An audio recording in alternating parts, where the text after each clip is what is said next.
kita nggak ada pemasukan sama sekali, tapi kan kita harus tetap bayar pegawai kan. Ya, Ya akhirnya memakan uang kas, ya. Dan ini rahasia ya, saya jual cincin kawin. Mana ini ya pasangannya ya, denger nggak ya? Semoga nggak tahu. Nah kemudian begitu pandemi, diputuskan semuanya dari rumah masing-masing. Jadi tidak ada yang ngantor, ke meeting pun sekarang kita tetap Zoom. Ketika kita lagi bawa tamu sekitar 150 orang, ada satu yang positif.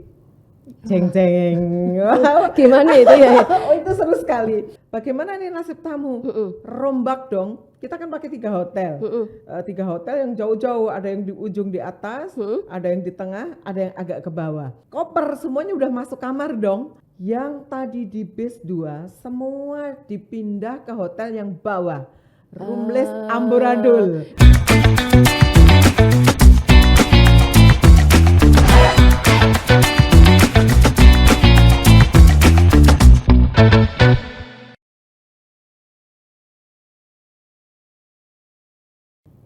Kembali lagi ke podcast Harian Surya dan Tribun Jatim Network. Cakap sana, cakap sini bersama saya Vivin Maidarina.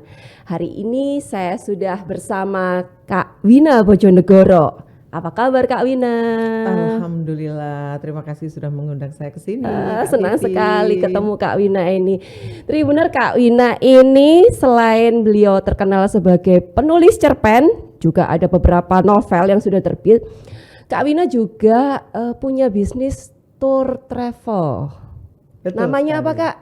Padma Tour Padma Organizer. Tour. Nah, hari ini kita mau bahas tentang turnya Kak Wina yang kemarin ini di era pandemi itu bisnis tour termasuk salah satu bisnis yang anjlok-anjloknya gitulah ya. Sangat. Jadi pengen denger nih cerita dan tips-tipsnya nanti buat Tribuner kira-kira melewatinya itu seperti apa.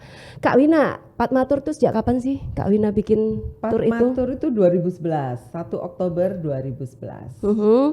Pas saya pensiun dari sebuah BUMN, Terus saat bikin. itulah bikin. Nah, berarti 2011 Sekarang udah 12 tahun. 12 tahun dan Nanti itu Oktober. tadi ya melewati masa pandemi. Nah, Yes. saat itu berarti udah berkembang, udah lumayan lah ya, udah melayani Nusantara ya ini. Paketnya sampai mana aja nih? Kalau paket sih sampai seluruh dunia sih sebenarnya. Wah, keren.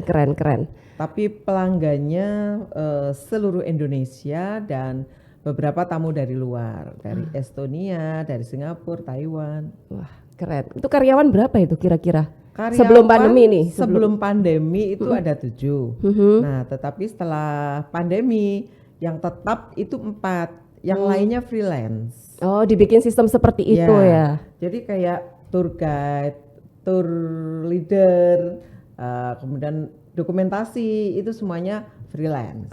Cakupan-cakupan diambil saat ada trip Event, gitu ya. Nah, kembali terpuruk apa kala itu ketika Sangat terpuruk. berarti sepi banget, nggak bisa kemana-mana atau? Jadi gini, waktu itu Maret kan ya peristiwanya Iya. itu ya. Sebenarnya Maret itu saya ada tamu sekitar 300 orang. Wow. 300 orang yang Sudah gimana? DP itu berarti sudah bukan pesan hanya gitu ya. Sudah DP, jadi sudah lunas pembayarannya tamu. Tinggal berangkat aja berarti tinggal ini. berangkat aja. Terus. Karena tinggal berapa hari lagi. Ternyata kan kena lockdown. Nah kemudian habislah kita. Berarti harus balikin waktu itu ya dana-dana yang tidak bisa balikin. Tamu tuh beberapa ada yang belum lunas ya. Ada 6 kantor gitu. 4 kantor, yang 2 udah lunas, yang 2 belum.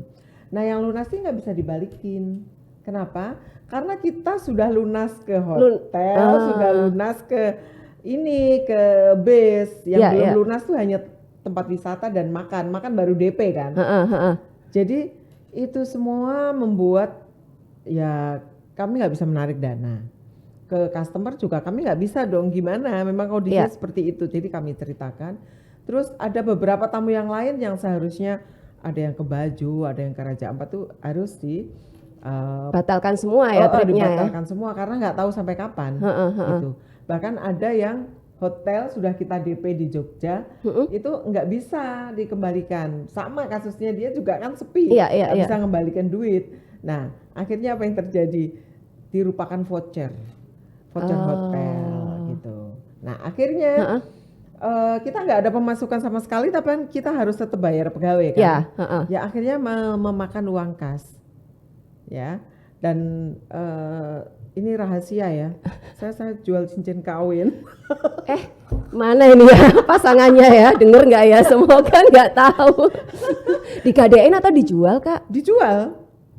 Untuk nutup biaya operasional ya istilahnya? Bukan, untuk saya pribadi, karena saya nggak digaji. Saya nggak digaji dari Patmatur.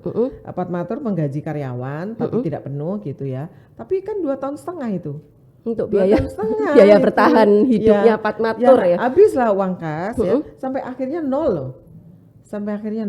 Tapi waktu itu memutuskan untuk tetap bertahan atau kan bisa memilih untuk biar noes gitu kan. Kita banyak waktu itu masih punya keyakinan berarti ya.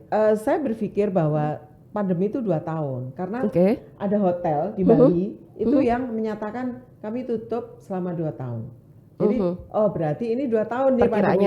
Ternyata lebih. Ya. Terus karena saya tidak gajian ya akhirnya oke lah kita menjual apa yang bisa kita jual. Beberapa teman GM hotel tuh kan akhirnya beralih ke jual makanan.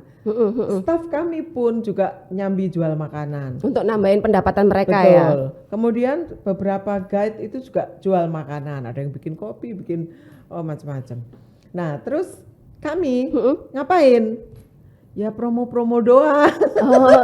Jadi promo-promo. Cuman mengingatkan orang-orang bahwa Patmatur masih ada. Tetap itu kita ya. Tetap pasang status, tetap Instagram tetap di-maintain, Facebook tetap di-maintain supaya orang tidak lupa bahwa Patmatur tuh ada.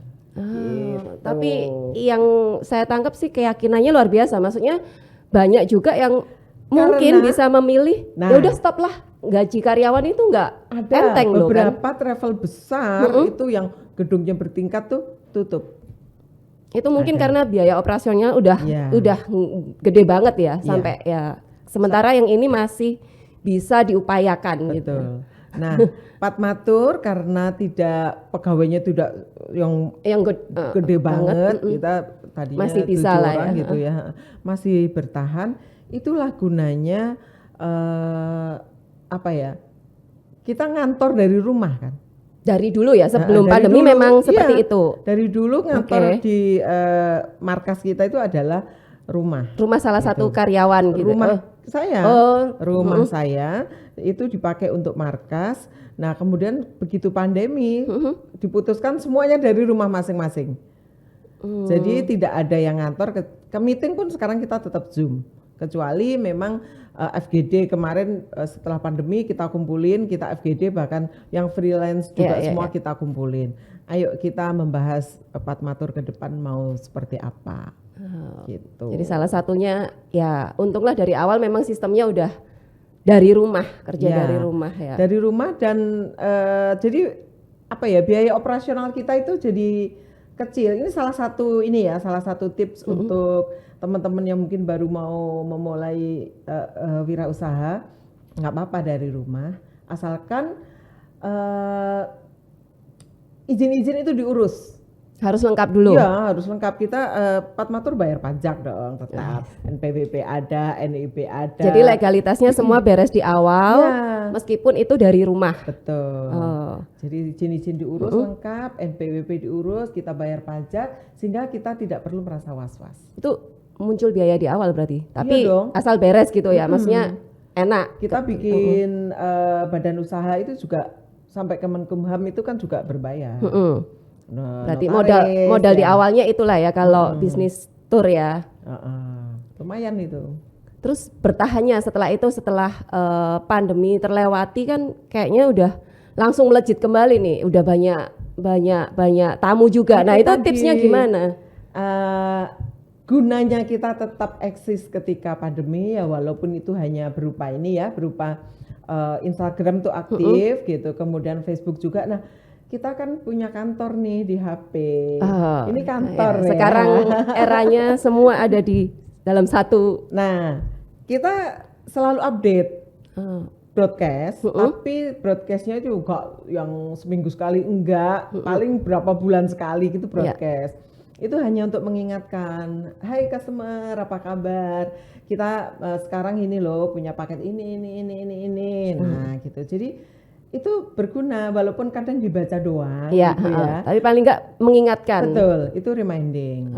Dan akhirnya begitu pandemi sudah agak melandai, kita mulai terima tamu yang lumayan.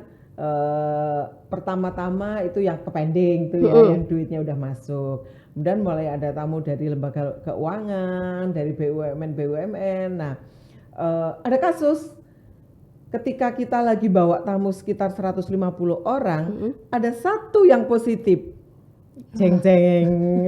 Gimana itu ya? Oh, itu seru sekali. Jadi ketika tahu bahwa, jadi ceritanya kalau dia mau naik pesawat dan belum booster kan harus PCR. PCR, betul. Nah, ternyata salah satu yang PCR itu positif. Akhirnya diputuskan panitia satu base semua harus di swab. Oke. Nah itu tapi kan belum berangkat, masih baru mau naik pesawat. Karena pesawatnya tuh check in duluan H-1. Oh. Jadi ini pas ke Bromo, satu base-nya harus di swab semua. Jam 9 malam bagaimana mencari tenaga swab? Jam 9 malam. Terus, tapi alhamdulillah Patmatur ini didukung oleh orang-orang yang kompeten di bidangnya, dan salah satu kru kami itu adalah volunteernya PMI. Jadi pas ada kasus begitu langsung ke Probolinggo, relasi ya, jaringannya Patmatur udah sampai di mana-mana sehingga ketika ada kasus bisa langsung tertangani. Jadi malam itu langsung langsung swab. Alhamdulillah hasilnya negatif semua. Jadi yang negatif tetap bisa berangkat. Tetap tegangnya tapi minta ampun. Satu orang yang positif itu langsung kita karantina di tempat yang terpisah. Nah, kemudian bagaimana nih nasib tamu? Rombak dong. Kita kan pakai 3 hotel. 3 hotel yang jauh-jauh, ada yang di ujung di atas, ada yang di tengah, ada yang agak ke bawah. Koper semuanya udah masuk kamar dong. Iya. Begitu panitia bilang, yang tadi di base 2 semua dipindah ke hotel yang bawah. Roomless amburadul. Di bis yang karena tadi bis bersama orang yang positif itu ya. Nah, langsung dirubah amburadul lah roomless. Untungnya kita karyawan yang turun tuh selalu banyak.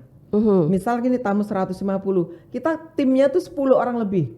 Oh, jadi nggak kedandapan ya bahasanya ya. Dan saya posisi lagi sekolah auditor di Jogja. Jadi pas itu Kak Wina nggak ikut, cuman sama tim aja yang nangani. Semua lewat ini, semua lewat koordinasinya WA. Lewat WA. Betul. Jadi kadang-kadang gini ya, ada yang tanya, Patmatur ini kenapa kok agak mahal gitu. Sebagai, kalau saya tender nggak pernah menang, bocoran ini, karena saya mementingkan pelayanan. Betul. Jadi misalnya makan, saya nggak mau makan yang kayak anak sekolah gitu ya. Makan selalu makan yang bagus, yang proper lah ya, karena klien kami kan menengah ke atas. Jadi segmented, akhirnya customernya Patmatur itu segmented, dan itulah kenapa kami nggak berani ngasih yang murah-murah gitu ya. Karena tetap agar menjaga kualitas itu tadi. Betul, karena di akhir acara kita selalu bikin feedback form. Apa yang mengecewakan Anda selama itu yang jadi pembelajaran juga untuk Patmatur untuk kedepannya. Nah itu, jadi kasus pandemi itu saya pikir tamunya itu akan kecewa. Karena kan amburadul tuh kopernya. Udah di Jiwa Jawa dipindah ke Kecombrang, yang di Kecombrang dipindah ke apa itu yang atas itu. Aduh. Diacak-acak lah ya, kamarnya. Ya maksudnya ditukar-tukar. Tapi ternyata mereka ya karena waktu itu Patmatur menanganinya juga dengan ini ya profesional, bisa langsung dan tes. Dan ternyata mereka itu nggak ada yang mengeluh dengan perubahan kamar yang mendadak. Jam 1 malam masih ada yang angkut-angkut koper loh, krunya Patma itu. Ada yang sudah kedinginan, Bu koper saya mana belum datang. Oh sebentar masih OTW dari atas. Tahu sendiri kan Bromo, hotelnya jauh-jauh. Nah setelah itu feedback yang masuk. Ternyata wah bikin kami terharu dan bahagia. Apa itu salah satunya? Kami tidak pernah kecewa dengan Patmatur. Ketika ada masalah, semua ditangani dengan sangat baik. Jadi dinamika yang sangat tinggi di lapangan, apapun kejadian selalu bisa dihandle. Itu belajarnya dari mana? Maksudnya karena Kak Wina dan tim emang biasa menangani sehingga akhirnya jadi kayak fast respon gitu atau? Ini belajarnya adalah dari Telkom. Saya kan pernah jadi PR di Telkom ya, pernah jadi account manager, pernah jadi sekretaris, pernah jadi markom. Biasa menghandle tamu direksi atau tamu-tamu kementerian gitu. Jadi kami tahu bagaimana melayani pelanggan tamu-tamu VIP. Nah, gaya kerja seperti itu kami terapkan di Patmatur begitu. Jadi ini sekolahnya tuh 20 perjalanan panjang ya. tahun di Telkom. Pengalaman panjang. Ada gini ya, ada kadang ada bos yang rewel gitu ya. Jangan gini, jangan Bu, kan udah banyak karyawan mungkin yang aduh kok gitu sih bos itu. Kalau saya enggak. Saya senang kalau punya bos cerewet gitu ya. Dalam tanda kutip cerewet. Karena berarti dengan bos kita cerewet itu berarti kan beliau perfeksionis. Itu bagi kami karyawan adalah sekolah. Gitu. Nah, Kak Wina kan nggak setiap kali kalau ada trip gitu ikutan gitu. Nah, menerapkan hal yang sama ke timnya kayak gimana ini? Sebelumnya kan kita pasti briefing. Jadi pada saat H-1 biasanya kita briefing. Briefing itu semua baik itu misalnya gini ya. Kalau di layanan Patmatur ada airport handling, otomatis orang yang memegang airport handling juga tetap ikut meeting, ikut briefing lah ya di awal. Nah, kalau sekarang Zoom dulu ya dengan telepon gitu ya. Nah itu semua disampaikan apa yang boleh dan apa yang tidak boleh. Contoh begini, ada kan orang yang merokok, kru kita perokok itu. Saya wanti-wanti tidak boleh merokok ketika masih menghandle tamu. Kecuali tamu sudah istirahat, kalian boleh. Tidak boleh makan bersama tamu. Makan harus ada tempatnya sendiri. Terus tidak boleh rambutnya lebih dari telinga. Tidak boleh menggunakan apa yang tidak boleh misalnya sepatu yang bagaimana gitu. Tidak boleh bau badan, tidak boleh misalnya pakai kacamata hitam bersama tamu karena kan gaya gitu bersama tamu. Kalau gaya. Gak boleh lebih gaya daripada tamunya. Apalagi selfie saat bareng tamu. Enggak boleh itu. Itu gaya banget. Nah, profesionalitas itulah yang diajarkan dan diterapkan ke tim sehingga akhirnya ya Patmatur berjalan seperti ini ya kayaknya. Saya kalau jalan sama tamu tuh kadang-kadang seneng takut karena kan nggak boleh selfie kalau bawa tamu ya. Jadi ya memposisikan diri benar-benar orangnya tur ya jadinya. Betul. Jadi melayani. Nah kalau misalnya ternyata ada tempat yang menarik yang pengen kita foto ya jangan selfie, difoto aja. Tempatnya aja. Tempatnya aja. Jangan begini. Jadi dilihat tamu tuh kayak nggak etis gitu ya. Jadi harus ini ya menahan diri ya akhirnya. Betul. Nah, selama pandemi untuk melengkapi promo-promo tadi, apakah sempat kayak survei atau apa untuk nambahin update-update-nya atau ya udah foto-foto lama aja untuk pengingat aja gitu? Selama pandemi kan kita tetap pribadi jalan-jalan, ya. Tetapi kita kan ada komunitas. Komunitas tetap saling info, tetap itu. Jadi misalnya kayak ada grup konsorsium, ada grup Indonesia apa, travel agent apa, ada IP, ada macam-macam. Itu kita tetap. Jadi tetap update dan komunikasi dengan mereka supaya nggak ketinggalan ini updatean dan berita ya. Ada info apa-apa kita ini. Kadang-kadang itu dijadikan bahan broadcast kamu. Misal. Sekarang pulang dari Turki tidak harus karantina loh. Gitu. Terutama dulu kan update-update tentang persyaratan naik pesawat misalnya itu berarti share aja gitu tapi dikasih dilabelin Patmatur gitu itu udah jadi pengingat ya akhirnya masih ada nih Patmatur. Jadi intinya sih kita harus keep in touch with your customer. Itu meskipun seterpuruk apapun tadi ya. Iya, itu kan nggak modal gini. Iya. Cuman yang berat ya memang waktu menggaji karyawan itu akhirnya ya bertahan dan untungnya mereka Apa yang membuat karyawan tetap bertahan? Maksudnya kan ya, kan kalau nggak ada tur nggak ada ceperan juga ya. Maksudnya kalau saya sebagai karyawan nih, waduh nggak ono tur, nggak ono ceperan. Tapi kenapa ini mereka pada setia ini? Tipsnya apa nih membuat karyawan tetap setia? Boleh sombong nggak sih? Boleh dong. Patmatur ini seringkali memberikan apa ya, upah agak lebih tinggi daripada rata-rata, walaupun kita perusahaan kecil. Sombong. Sombong. Tribuner nanti pada pingin ikutan nih. Ikutan tripnya Patmatur atau ikutan jadi karyawannya Patmatur nih? Ya, kadang-kadang itu ini sih apa ya, misalnya gini ya, standar guide di Lombok misalnya itu masih lebih murah daripada Bali. Gitu ya. Di Bali masih lebih murah daripada Surabaya gitu. Jogja waktu itu misalnya masih berapa gitu, X gitu ya. Kita sudah di Jogja sudah ngasih X plus sekian gitu. Makanya sampai termasuk base nih kita kadang-kadang dicari gitu. Ada brand base yang di Surabaya yang terkenal tuh, kalau ada order dari Patmatur, saya duluan. Iya. Itu yang kita jadi, jaga. Memberikan apresiasi lebih lah ke karyawan dan tim sehingga seterpuruk apapun akan membersamai Patmatur akhirnya. Ya, alhamdulillah masih banyak yang bersedia menjadi timnya Patmatur. Dan sekarang udah 100% pulih atau gimana nih statusnya? Sudah pulih. Sudah banyak trip 100%, ya? Ini karena puasa aja Agak kita berhenti. Tapi setelah lebaran berarti udah banyak. Alhamdulillah ini habis lebaran deng langsung ke Lombok ini. Wah, jadi penasaran sama tips-tips berikutnya, tapi mungkin kali ini dicukupkan sekian dulu ngobrol-ngobrol dengan Kak Wina Bojonegoro selaku pendiri pemilik dari Patmatur. Tribuner mungkin bisa intip juga di IG-nya apa Kak? Kalau mau ngintip-ngintip IG-nya. Patmatur Organizer nyambung. Patmatur Organizer ya. Ya, itulah sekilas obrolan kita hari ini bersama Wina Bojonegoro, pemilik sekaligus pendiri Patmatur, dan tips-tipsnya ketika tumbang saat pandemi dan saat ini sudah menang kembali. Sampai jumpa di podcast berikutnya.